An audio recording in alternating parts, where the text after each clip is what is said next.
This is probably the biggest of all the cufeas. This is David Verity. And that really is bushy. Yeah, and this is still the beginning of the season. It's still relatively small. It's about 80 centimeters at the minute, whereas it will come up to about 1.2. So it's the biggest cufea that we grow, and so I love some of the others, but I guess they are better as pot subjects or as edging plants, where they can be nice and warm and show off. Otherwise, they can get a bit lost into the background. But this one has got enough presence and size to hold its own. Hello and welcome to another East Ruston Old Vicarage Talking Dirty special. This time it's all about the joys of July. And over at the aforementioned garden, we have our happy and handsome horticulturist, Alan Edward Herbert Gray, who, if you look at the blooper section at the end of this video, you'll see has just had a quick change to make sure that his outfit is as tip-top coordinated as possible. How are you?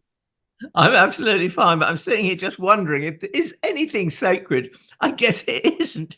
Anyway, you're looking bonny after a couple of weeks off and indulging your passion for plants, I expect.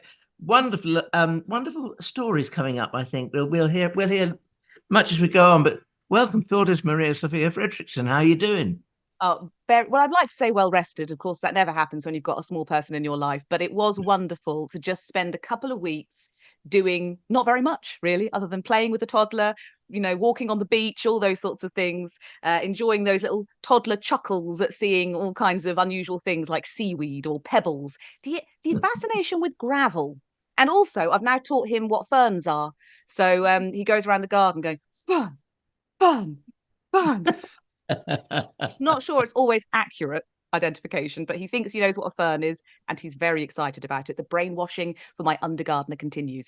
But this is really all about East Ruston, which I'm assuming is extremely verdant, considering the huge quantities of moisture that we have still continued to enjoy, in inverted commas. Copious quantities of moisture and lack of sunshine. They're the two things that are sort of marking this summer out, I think, really. And it seems strange, doesn't it? We keep hearing about global warming, and we've got to get our brains used to the fact that doesn't mean necessarily it's going to be hot, and it doesn't mean it's going to be dry. It could be, well, wet and cool.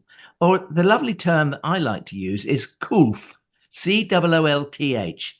Because that's what we have an awful lot of. And, there are certain plants that excel in these sort of weather conditions. And I was sort of looking around the garden the other day. Well, in actual fact, I saw Steve, who was in the garden with his wife. He's one of our volunteers. And they were looking, they're plants people. So they look at unusual things, you see. And on the wall of my potting shed, I've got 3 plants of this, and they're all slightly different. But on the wall of my potting shed, there is one a little shrublet called Mitraria coccinea, which comes from Chile, and it grows in almost complete shade in forested conditions where it's very humid, and that's usually quite difficult for us to replicate on this eastern side of the country where it's very, very dry. But this year there's no problem, and Mitraria coccinea is just zoom, and it has these little sort of mitre-shaped, brilliant scarlet or orange flowers on them. I've got 2 that are very decidedly orange, but one that is brilliant scarlet. And it's ferreted away on the wall of my potting shed, which is facing northeast. So it's got shade. It's got lots of plants growing around it, which encourages this humidity. It's got a tree fern next to it as well. So you can see the kind of conditions that it really likes. And I was actually thinking yesterday, I must take cuttings of that, because that one is special to me. It was well, I think it was originally a Michael Wickenden, who gardened at Cali Gardens, a gatehouse of Fleet in Scotland. He came back from Chile with it, and he introduced it. And it's one of the plants that I've got in my garden. Alas, dear Michael is no longer with us because he sadly died. But lots of the plants that he brought or introduced into the lovely world of horticulture and gardening, they could easily sort of kind of peter out if it's not for silly old fools like me that like to keep them going. So it's one reason I'd like to propagate it is for Michael, but also so that we can have others around the garden, and perhaps I can spread it around with a few friends as well. I get excited when we mention something on this podcast that I don't think we've mentioned before. I don't remember that one cropping up on a plant list in the past. No, you're right. I don't think it has. I just don't think it has. Originally saw it in a garden of Peter Boardman, who used to grow lots of lovely hollies, and about 7 miles from here at Ludham. And he was a great one for unusual plants, you know. And another plant that I got from him was Beschorneria yuccoides, which is like a yucca, but with those huge stems of shrimp pink stems and primrose coloured flowers. And I was in his garden and I said, "Oh, you grow Beschorneria yuccoides?" Well, he spun round and stared me straight in the face and he said, "How the hell did you know that? Nobody knows what that plant is." And I don't know how I knew what it was because I didn't have it at the time. But, you know, as gardeners do, Peter very kindly dug up half of his plant and gave it to me. And I'm glad to say, Lass, he's passed on now as well. But I'm glad to say that I still have it in the garden. And thank you very much, Peter. You certainly used to have, I think, a pair of them in the Mediterranean garden, and they'd sort of Still there. those flowers framing that view up through the Med garden. Really very striking. Well, it is that they're strange plants. You know, there's lots of these sort of plants that we call them monocarpic when they flower, set seed, and die. But plants like Beschorneria and cordylines and yuccas and dazzlerians and all those sort of things, when the central crown gets enough strength to flower up, it produces this huge head of flower and then lots of seed. And then that little crown, because it's done all its work, it dies. But the dying of that initiates the formation of small rosettes at the base of that crown. So if you imagine a cordyline 10 feet tall, and then it flowers, and then it branches with all these little side branches, and they in turn will then branch when they flower. You can imagine how this one stem suddenly gets bigger and bigger and bigger and bigger. It's quite fascinating. And the same thing with Beschorneria yuccoides. The central rosette that's flowered dies, but it produces offsets. So you gradually get a colony. And if the colony gets big enough, you'll get some flower every year, but not the same amounts of flower because the rosettes will be at different stages of growth.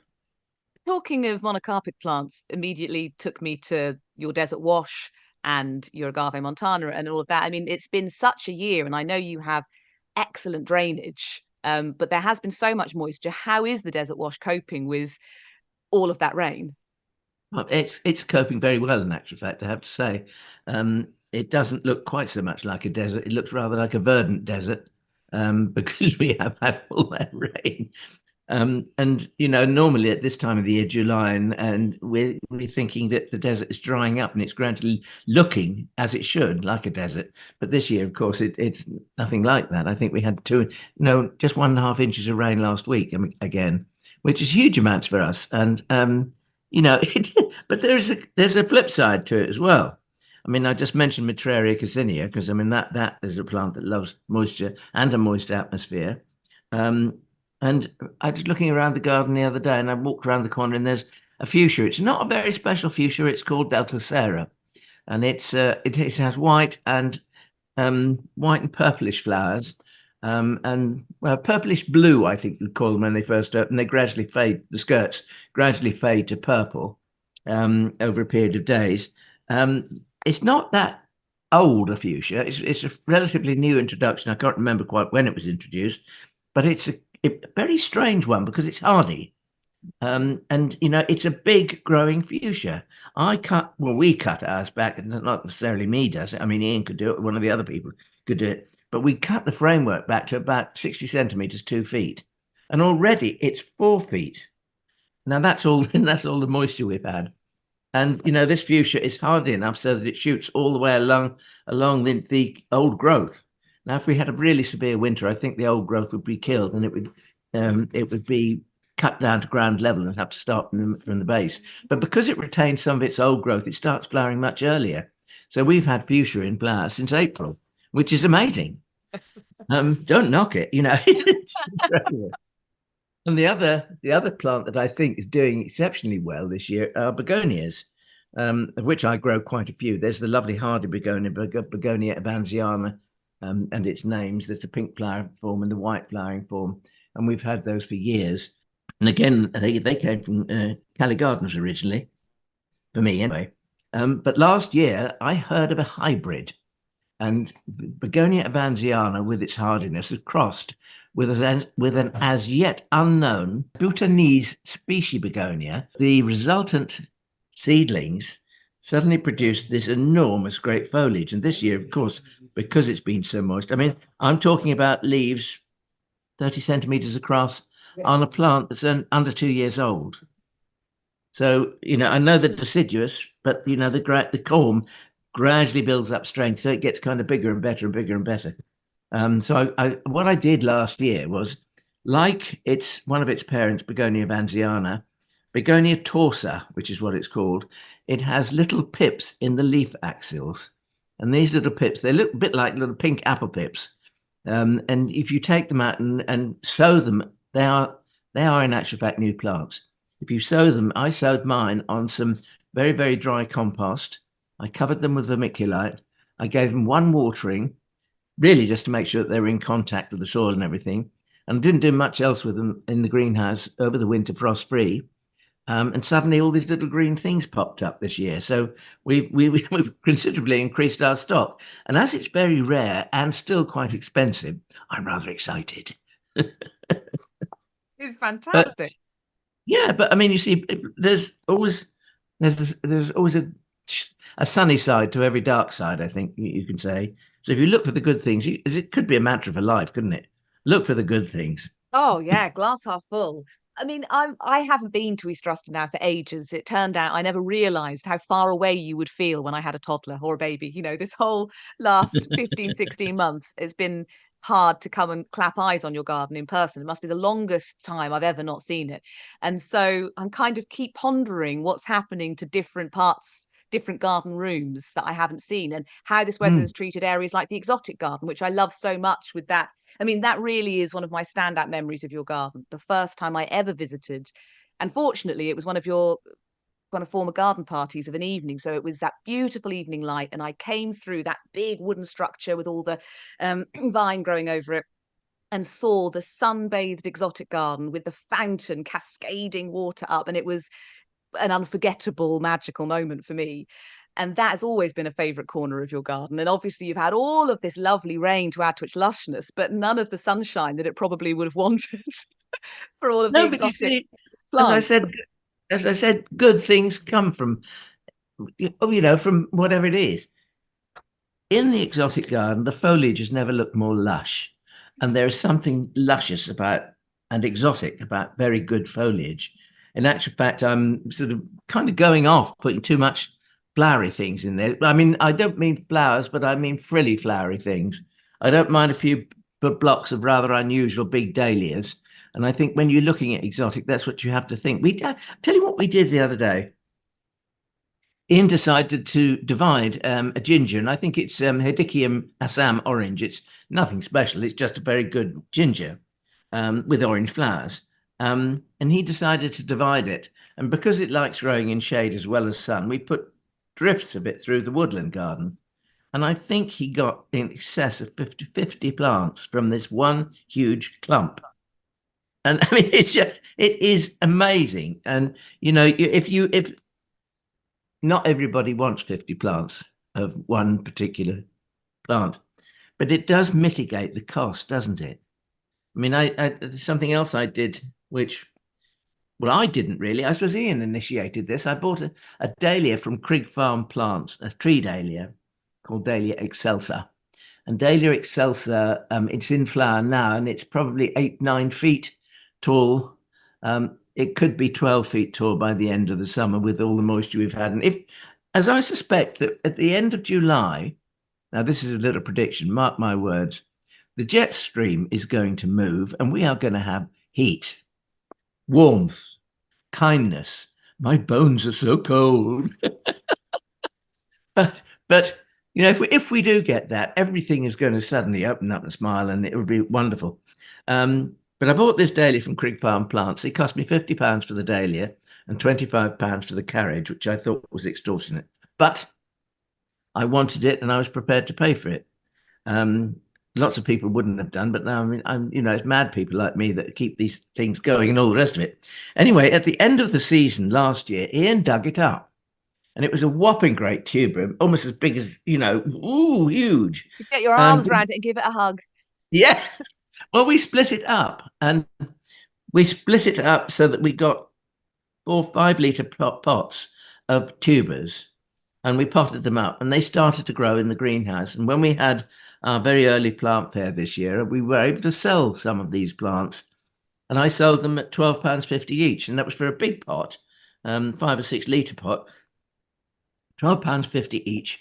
And I thought, that's not too much, because I mean, I think, well, I paid, £50 for the one tuber, but I sold so many that I more than doubled my profits, which I thought, it's fine. It's very satisfying. It's not going to keep me in wine, shall we say? It's not going to keep you in tree dahlias for sure.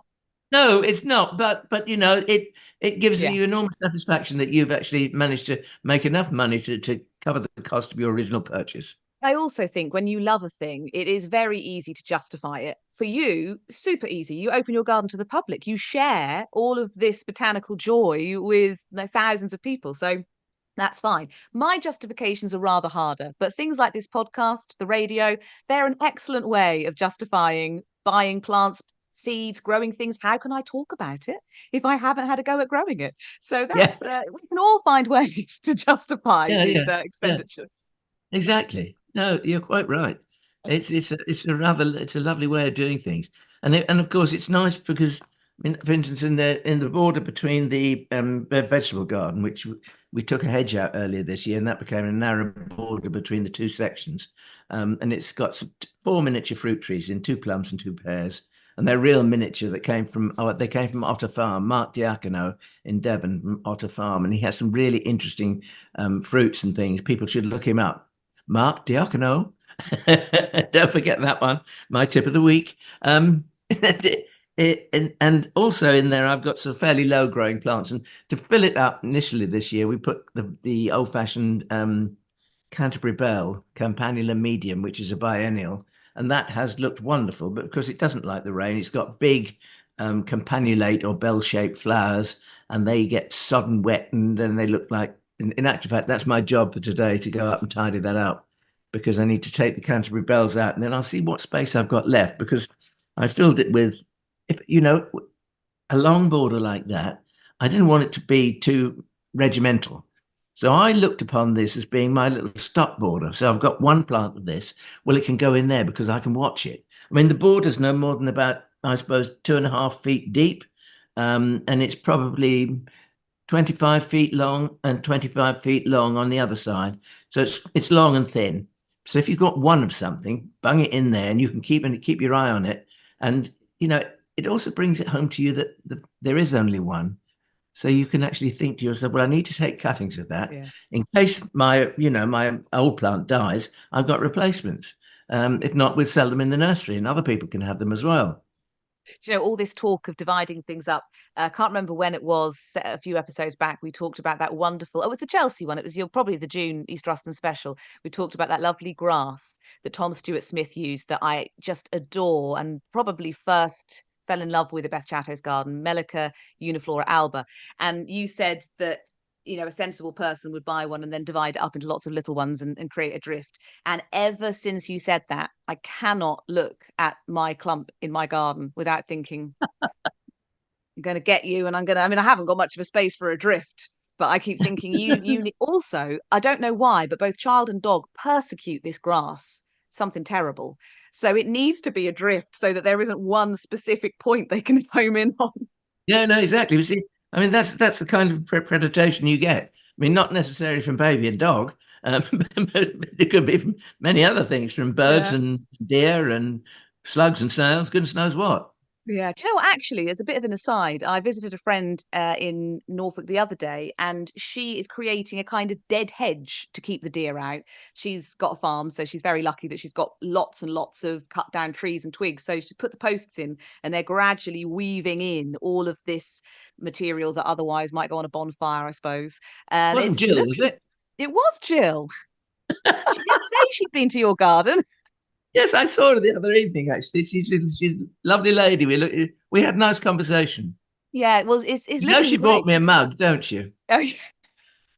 She said to me, because we hosted a party for all the NGS garden openers, and so she mentioned the mug, and she said, "You're not to say anything." The mug might might have alluded to something to do with pruning and bushes, and we'll leave it there. But anyway, it was really interesting to see. It looked really good to start with, but to see how it might evolve, and it's under some trees, and I imagine lots of leaf litter will fall in there, and you'll get little nooks where ferns and things might seed. I mean, it might be too dry for that, depends on the fern, but you can just see the opportunities and places for nests and bugs and hedgehogs, and it just. I was just going to say, I mean, it's a bug hotel, isn't it? Really, yeah, a massive bug hotel. Talking about bug hotels, we're getting to the stage now where the big greenhouse is at last becoming almost empty. Not quite, but almost. And a couple of pots, and I thought there were things in that were dead. And so I yanked them out, and there's a bee's nest. And I don't know quite what sort of bees they are, but they're like tiny little white yellow bumblebees. So I quickly shoved the thing back, and the bees are all flying around me. I did get stung, but it wasn't that much of a thing. But their bees are obviously not aggressive. I don't know what sort of bees they are. And I've since found another one. There's a potted palm in there that somehow or other has never been watered, or very little water it has been given to it. And in that dry soil and in the dead pot, these bees have made a lovely sort of nest, and they're all the little combs and things with the youngsters in them. Isn't it marvelous?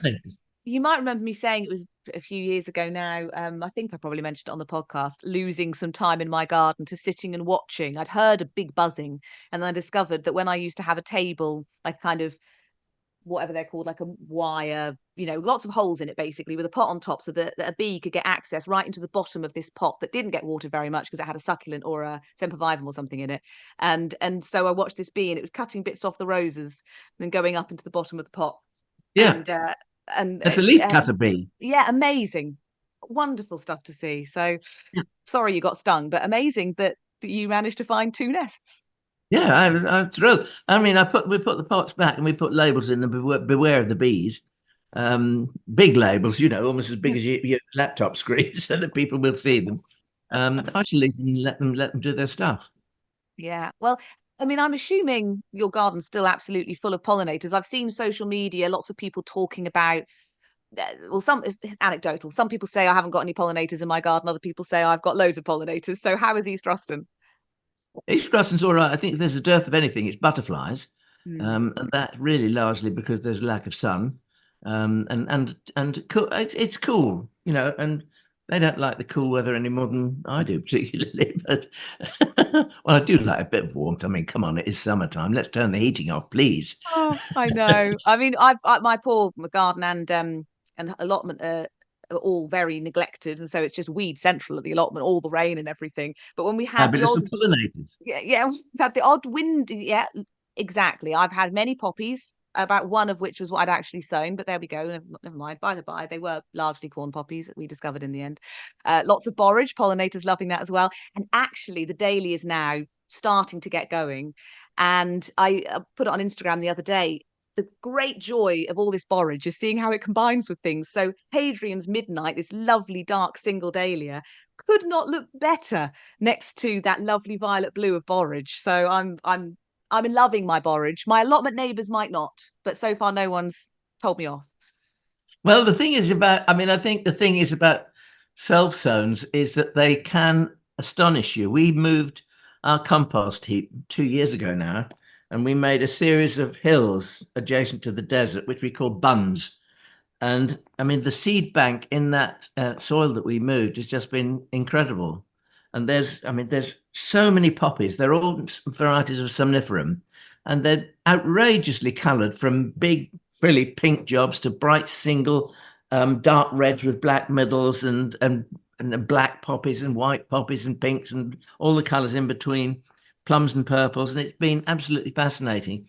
But I think the thing that made me laugh most of all was I was walking along this bund, and I sort of thought, what's that purple flower I can see in the back there? And it was a potato. So you see, not everything gets composted properly. The potato had obviously been lying there in the soil and was ready to produce. And so there we are. We had a potato. Waited for its chance.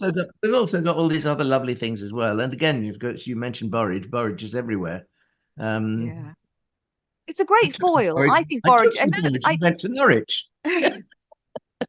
I know borage is a bit of a brute, but it is a great foil for other things if you've got the space for it. And obviously at the allotment, I'm quite pleased because where there's borage, there's not a weed I don't want, and I have so much bindweed to try and contend with at the allotment. So I'm just pleased if anything isn't bindweed, to be honest.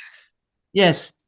No, I mean, bindweed is one of those dreadful things together with couch grass and ground elder. We've got couch grass as well. I haven't yet got grand elder at the allotment, but I'll give me time. Yeah, well, yeah. But lots of these things have been introduced into my garden, but because they've come in on the roots of plants that have been potted by a nursery, who should know better. But I mean, it's very easy not to see a thick white root in amongst the root ball of something. And some of the nurseries that I bought from actually are terribly well known. So perhaps I shouldn't say who they are, but I mean, it makes you resolve actually not to buy from them anymore. Yeah. So, obviously, we know the ones you mentioned, then we know they didn't do it. So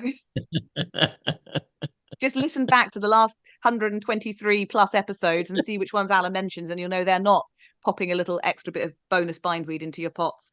As usual, we've rabbited on through all kinds of marvelous things. What we haven't talked about is, I think you mentioned you had an extraordinary visit. I'm not sure we can really talk about it in depth because it's a sort of might happen. But, yeah, who came to see you? Well, it was a representative from BBC Gardeners World, and she's obviously quite an important lady because, as you know, Thordis, that most people at the BBC are not employed by the BBC; they're freelancers. But she's been employed on Gardeners World since goodness knows when, and so she's a staff member. And she came up and she rang me up or emailed me first of all and said, "Do you have this, this, and this? Would you be amenable to Gardeners World, BBC Gardeners World coming up?" And I said yes. And you know, then we had to go through all the bits and pieces and everything else, and we got to the stage where she had to come and have a look for herself. And I think she was more than a little overwhelmed, really. But because you know, you look at the website and you see the website and you think, oh, that looks nice. We'll go there and give it a visit. But it's not the same as being there. You don't get the same feeling. You don't get the same smells. You don't get the same sort of, you know, it depends so much. Yes. Anyway, so one thing that I had to laugh because I thought of you. I thought of you when I was creating these pots. I'm quite well known for my summer pots, and we've had a breakthrough in plants in the last 2 years, really, and that's the old-fashioned straw flower that grannies used to grow and used to cut them and hang them up, and they'd be everlasting, and they used to dry somewhere outside, and you'd put them in a vase for the winter where they gather dust and look terrible by the spring, and all the rest of it, but. They're coming in from Holland as dwarf plants today.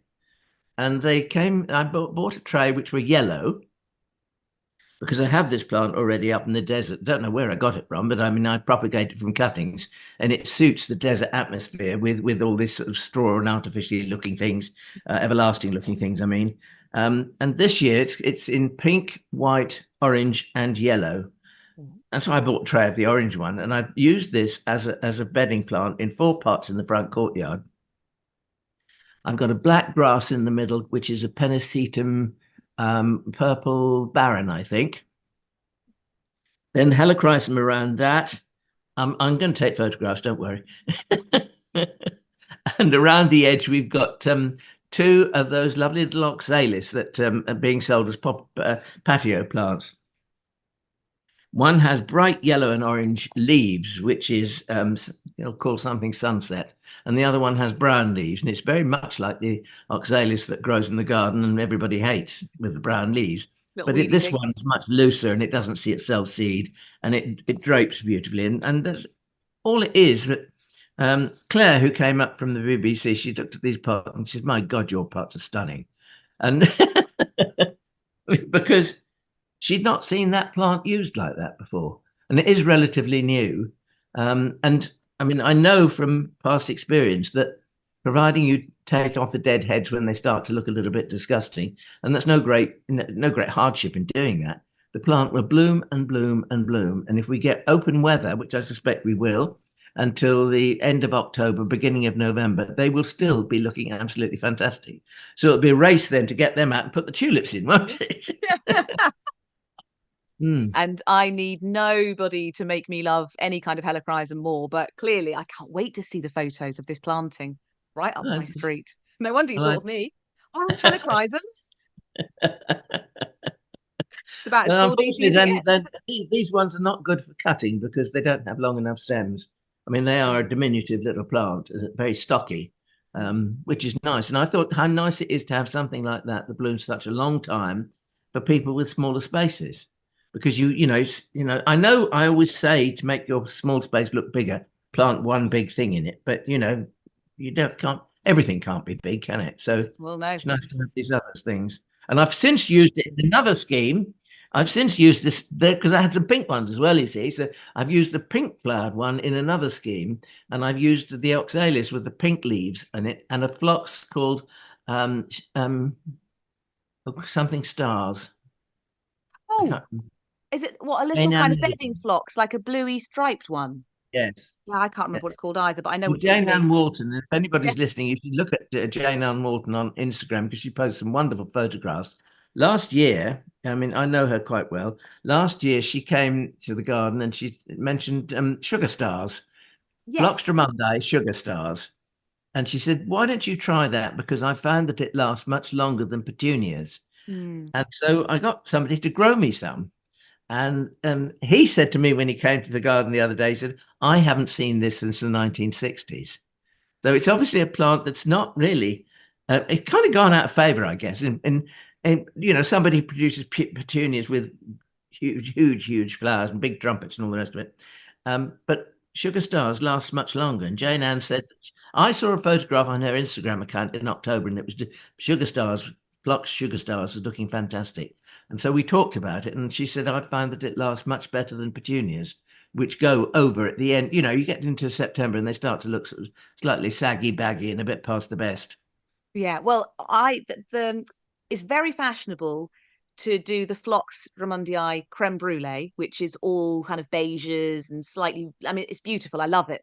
But then I decided to branch out from that because I'd obviously gone down the super trendy beiges and creme brulees and caramels and cafe au laits and all of that. And I thought, oh, hang on, I've seen on Jane Ann Walton this lovely purple one. So I grew that instead. And it just knocked the socks off creme brulee, that sugar stars, because the different plants, some of them are more violet, some of them are darker blue. And so when you have them en masse, you get all of these different shades. Oh, it's wonderful. I haven't got it this year. And they drape over the edge of the pot and they combine so beautifully with other things.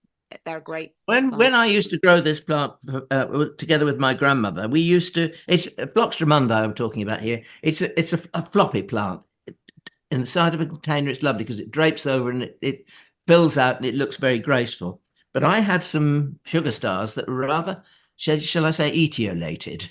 They had rather long stems with a flower at the top, and they just, and this horrible sort of bare middle. And when I used to grow them with my grandmother, we used to take the growths and pin them to the ground with a bent piece of wire, and to make it look much more dwarf and tidy. So when you planted them out, you then go through them once probably a fortnight and just pin them to the ground, and you move bits here and there. And they were very amenable to that. And I thought, well, when I was planting my pots up only 2 days ago, so here we are. You can see I'm in now, we're the 10th of July. On the 8th of July, I was still planting up pots for the summer. I used the pink helichrysum in the middle, and around the outside, I put the bright pink Plum Crazy Oxalis. And then in between those, I had sugar stars, the Phlox drummondii sugar stars, and Helichrysum petiolatum, just the grey one, because that's all I had. I would have liked to have used the lime green one, but or lime yellow, call it what you will, but I hadn't got that. But what I did was, because the Phlox drummondii was so lax and long and untidy, together with the Helichrysum, which had long branches, I wove the two together. And so what I did is I wove the two together around the edge of the pot. This is an experiment. I mean, anybody who's listening to this and if they feel game, come and have a look and see how it goes. But I think it will be all right because the stems of the phlox will branch. And so I hope that I'm going to get a nice consistent edge of Phlox drummondii, where at the moment I've got just long stalks with a flower at the end. But you weave one on top of the other, on top of the other, on top of the other. It's a bit like making a wreath, if you follow me. And we'll get there in the end. I just thought it's another way of using it. If I used to pin it down as a child and into the ground at grandma's house, I can do this with it as well. We'll see. Very exciting. I can't wait to see how that goes. We'll talk about it in the August special, I'm sure. I've got so much FOMO now, Alan, because I haven't got sugar stars at the moment. All that talk about begonias made me realise I had Begonia Black Knight, obviously killed that at some point over the last couple of years. And I'm not even sure I have a great picture of Begonia Black Knight, but I saw at York Gate a big mature plant, which I'd mentioned on the podcast many moons ago. And of all the begonias, I think that really sticks in my mind as one. As the name would suggest, these fantastic dark purple blackish leaves I really want to have. So whenever I feel like I'm capable of looking after a begonia again, I think that will be top of my list. But these are just FLOMOs that have come up over the course of the conversation. I actually came into this with a FLOMO from my holiday, and Alan mentioned at the beginning that I'd been indulging in a little bit of plant fancying while I'd been enjoying a couple of weeks off from editing and radioing and everything. And we visited a kind of nursery that was opening its garden and its nursery for the National Garden Scheme. And it was lovely, you know, a little bit wild and woolly, lots of self-seeders, exactly my kind of place. And then amidst it all was this big, beautiful lace cap hydrangea, pinkish purple and dark foliage, and it blew my socks off. So I took lots of pictures and went and found the owner, who was wonderful, and spoke to her for a long time about all these lovely plants. I said, "What is this hydrangea?" And she said, "Oh, unfortunately, that was here when I moved in 40 years ago." Lucky her. I know. And I said, "Well, you must propagate it." So I don't know. I showed it to you, Alan, and I think you had a fairly strong idea about what it might be. Well, it looks as if it looks fairly small flowered, and it looks to me as if it could be a variety called Hydrangea serrata. It would then have a cultivar name, but I don't know what it is. But serrata is that race of hydrangeas, and I think that's what it probably is. Yes, That's so we only don't know from exactly what. I'll put photos on. If you see that and immediately think there is a cultivar name that you can share, please do. Because I would love to know. I might have to get back in touch with them and see if they are going to propagate it, whether I can be on the list for a plant. I don't really have hydrangeas in this garden, and I suppose they're doing well, I suppose, with all the moisture, but moisture is not something my garden necessarily offers in great amounts normally if we're not having this kind of weather. So I haven't really gone down the hydrangea route, but who knows what my next garden will be. So if I'm on a waiting list, maybe the stars will align and I could have it. Yeah, well, you're in good form because or good company, because Graham has just bought. I think he's been rather extravagant. He's bought quite a lot of new hydrangeas this year, and we have a lovely, lovely double white variety. I don't know the name of it because I can't remember, but it's a bit like Wedding Gown, which is, you know, Hydrangea Runaway Bride, which is the Chelsea Flower Show Plant of the Year in 2018. Well, we've got that, and it's been flowering its socks off. I can't get any more of it from anywhere. We propagated what we could, but you're not allowed to sell it from your own propagated plants. So I had to buy them in because it's got plant breeders' rights on it and everything. Anyway, I can't get any more, but there's from the same stable, there's one called Wedding Gown, which has white flowers. And the thing about Runaway Bride is it blooms on its terminal bud and all the laterals that come afterwards, the side shoots. And so the whole thing kind of keeps blooming in waves and waves and waves. Why it should be Runaway Bride, I don't know, because it doesn't look to be running anywhere, but it runs on an awful lot. I have got a FLOMO. I suddenly thought I was going around the garden, whatever I was doing, snipping back, summer pruning, deadheading, whatever it was, and I suddenly thought, my Dendromicum rigidum has gone. Now, Dendromicum rigidum is known as the tree poppy, and it is a rather special plant. It's difficult to propagate, and it's difficult. I looked online this morning, and there's a couple of places that say they sell it, and they've sold out of it, of course. Or they haven't got it at the moment, but it's a scandent rather than a climbing plant, and it likes shelter, likes full sun, so it's a wall plant really, and it has the most lovely, quite pointed but very glaucous foliage. So it's different. It's not just a plain green blob. It's different, and it has quite nice sort of rufous stems. When the stems get old, they get quite rusty red and things, but it has these lovely yellow single poppy-like flowers, and it's just a plant that holds itself well. It's like walking down the high street and you suddenly see a person coming towards you that's got everything right, and you do a double take and you think, Jesus wept, they look good, and it's that kind of plant that stops you in your tracks. I'm trying to find it, so if anybody knows anyone who's selling Dendromicum rigida, I would love to buy a plant. You know, when we did the Joe Sharman podcast, I mentioned partway through that it was like Talking Dirty and I were Alan's personal shopper when it came to plants, just sort of matchmaking you with nurserymen and seeing if you could put a plant order in. It's a little bit like we're doing a matchmaking or plant finding with this podcast as well. So Alan wants to find something, he puts it out there to see if you can help. We're facilitating the garden at East Ruston Old Vicarage, left, right and centre, and I'm very pleased to help. Yeah, well, I think that's nice because it involves everybody and what we're talking about and everything. Yeah, and everyone can come and enjoy. Obviously, you're always open Wednesday to Sunday till October, and I'm assuming lots of guided tours as well if people want to book on one, if there are any spaces. Well, yes, I think I've got a guided tour this Thursday, which is tomorrow. But I mean, do look at the website and the other thing is, if you're a member of a gardening club, as long as you can get 12 to 15 people together, we really do a tour for you. And if you want to come here and make a day of it, the thing to do is to book the tour with lunch. And we serve a special delicious lunch in the old tea room. It's exclusive to people on that tour. You arrive and we have morning coffee, we have a leisurely walk around the garden, talk about whatever you want to talk about. I'll talk about anything because I can, but it's just a lovely thing, and you get to sort of see and understand perhaps the workings of the garden, why we do it, how we do it. I'm not saying that everything we do is right, but everything we do has got a proven record so that it works. Whether it be correct or not doesn't matter. If it works, it works. End of. Certainly sounds like bliss. Guided tour, morning coffee, tasty lunch. Talking of making a day of something, of course, when this goes out into the world, you will imminently, I think, be in Ireland, stunning people with your horticultural knowledge as part of a special event there. Yes, I think it's on 27th of July. I'm at Carlo Garden Festival. And I think I do the opening talk, and then Anne-Marie Powell follows me. So, I mean, if you don't like me, I guarantee you'll like her because she's good. She's very hot in the gardening world, I think you could say. Yeah. And in actual fact, I think you and I probably agreed that hers was probably the most colourful garden at the Chelsea Flower Show this year. I personally didn't like the big blocky old seat things that were there, but the planting was impeccable and fabulous, and just like Anne-Marie Powell. Yeah, colourful and fabulous. We'll say hello to her. Have a wonderful time. I hope everyone who's going along has a wonderful time. And we will reconvene for more Talking Dirty fun next time. Until then, happy gardening, everyone. Happy gardening. Bye-bye. Hello. Hello. Yay. Seems like years. It does. It's amazing what 2 weeks can do.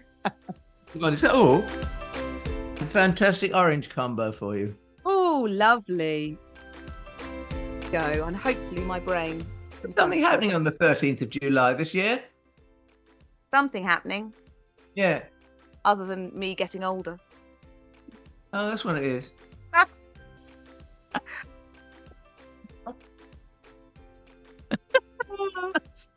Oh dear. Hello and welcome to another East Ruston Old Vicarage Talking Dirty special. This time it's all about July. Are you all right over there? Yes, I'm fine.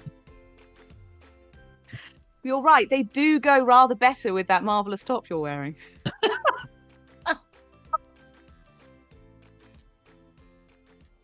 Oh, and I'm enjoying Graham's foliage on his shirt as well. I'm getting it all. Brine leaves. Right, here we go.